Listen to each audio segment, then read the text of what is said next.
Our next panelist is Joe Curro from the town of Arlington, which has really been doing some excellent work, most recently as a cultural district as well, some terrific institutions, and is advancing the work at a rapid pace. So Joe, why don't you tell your story? Thank you very much. Well, come away from the speaker. Step away from the speaker. Okay, how do I do this to the right? So first of all, how many of you have been to Arlington? Oh, that's pretty good. How many of you know where Arlington is? So let me tell you something. Just first I want to tell you how I ended up on this panel in the first place. Where is the speaker? Okay. So it was Super Bowl Sunday. And if you're an elected official, especially on Super Bowl Sunday, the last place you want to be is in your local supermarket. I think the mayor can relate to this, because you're never going to get out of there. You're going to run into people left and right, and you're going to spend an hour and a half. So I went next door to Lexington, and I'm tooling around getting my chicken wings, and who comes tooling around the corner but Mary Jenkins? She says, "Oh, Joe," she said, "we've got this panel. Do you want to come out there?" So I can't escape going to Lexington even. It's important to mention that, though, because Arlington actually lies right between Lexington on the one hand, which we feel has stolen all of the glory from us as far as the Revolutionary War history. We had the bloodiest battle the first day of the Revolution. And on the other end, we have Cambridge and Somerville with their emerging and very vibrant cultural scene. So I've entitled this presentation, Investigating the Scene of the Crime, because this is breaking into City Hall. And crime, by crime I mean communication, regulation, invitation, motivation, and engagement. And I will tell you there are two crimes going on this slide. One is the tortured acronym, very tortured, and the other is that picture there. And that is actually yours truly. I was the Grand Marshal of the Fox Parade, which is part of our street festivals, leading a honk band, if you know honk from Somerville, for our little parade with giant puppets and stuff. My memoir is going to be Grand Marshal of the Puppet Parade someday. But at any rate, you'll see a few caution pictures. There's actually an old adage that the first rule of politics I was told is never be photographed wearing a funny hat, because we had one governor who was photographed wearing a clown nose. That kind of brought him down. We had another governor who ran for president. He was wearing a Snoopy helmet running for president, and that kind of brought him down. But I just threw that rule out, and you'll see a few cautions here along the way. So communication, I just threw out a few things that just ideas. I want to give you some ideas about ways to engage with your public officials, especially your elected officials, to try to kind of motivate us into a partnership. Oh, shoot. Okay.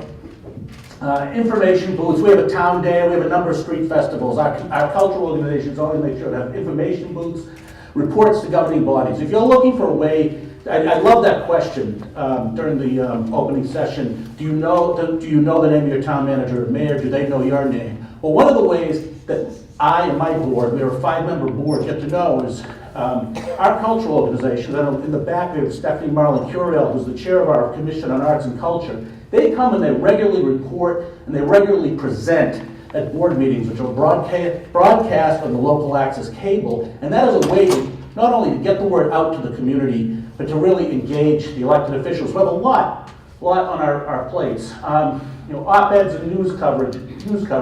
You see some coverage we got for our cultural district. That was awarded to us in August, and there's one of our street festivals, the local access cable. Websites, proclamations. We're asked often for special cultural events, we'll get requests for proclamations from the board, and at times we'll read those at the meetings. It's an invitation for board members to go out and actually appear and take part. Local access cable, openings and ribbon cuttings. These are ways to try to entice some of your local officials who may not have this as their top priority to come out and engage. Regulation. I say regulation, and that's kind of writ large. We have a very successful light pole banner program. We put that in the form of a policy before the board to try to encourage that. You'll see on the right an initiative that we have with youth banners. There was a grant that was given to us by the parents of a late high school student. Every year we have art from the high school that is chosen. I have the privilege of being on the jury for that every year. and we hang them out in the spring, and you know spring is coming when the light pole banners go up. Governance structures.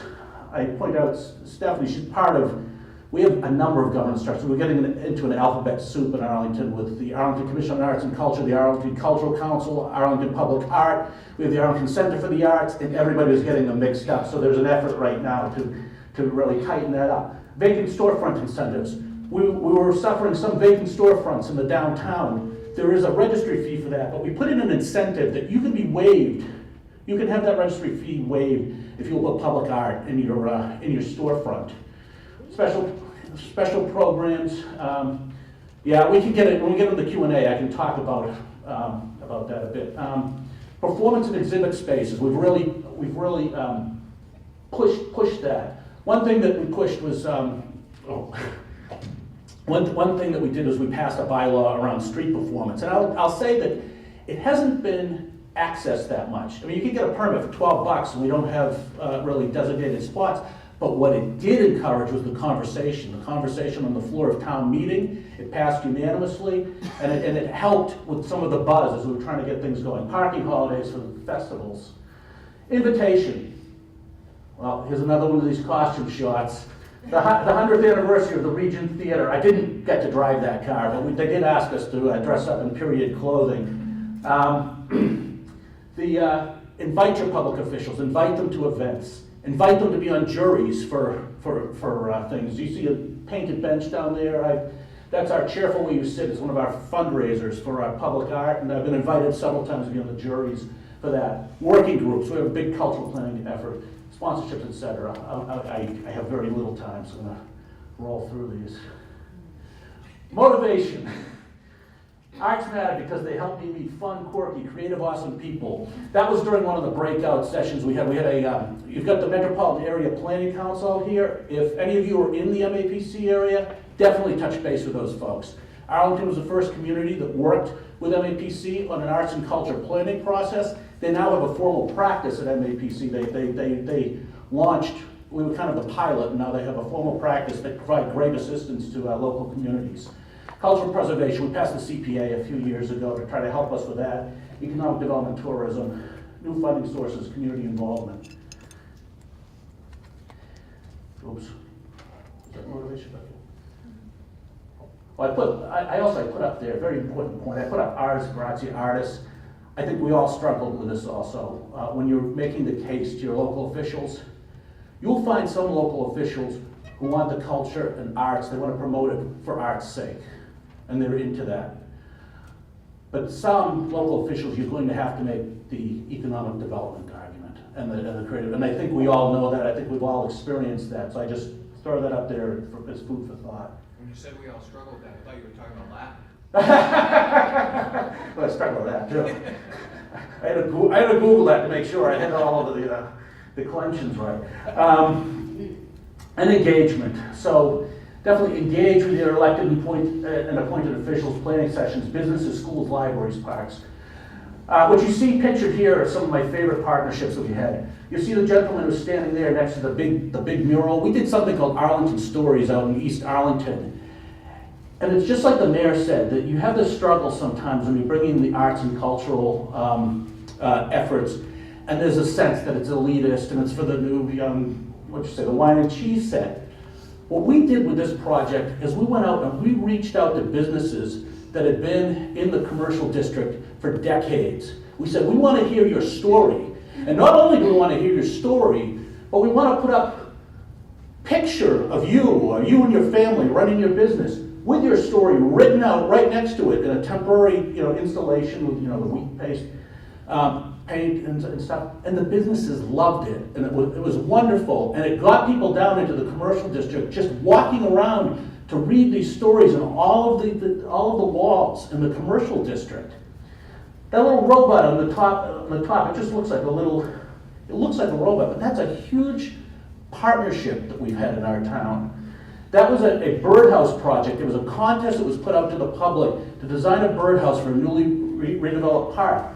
The libraries got involved. They hosted the birdhouses to let people vote on the contest. The Park and Recreation Department got involved to help us scope out the space for this. The Girl Scouts got involved in the installation of the bird houses. Arlington Public Art was actually coordinating the whole thing.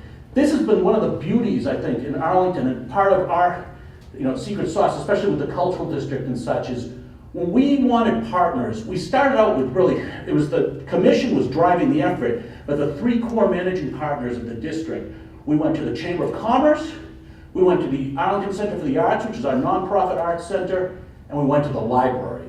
And the library is the local government entity that has actually started driving all of the cultural district activity. Shortly after that, we hired a fantastic new planning director who I wish you could see her. She's speaking at the same time in another panel.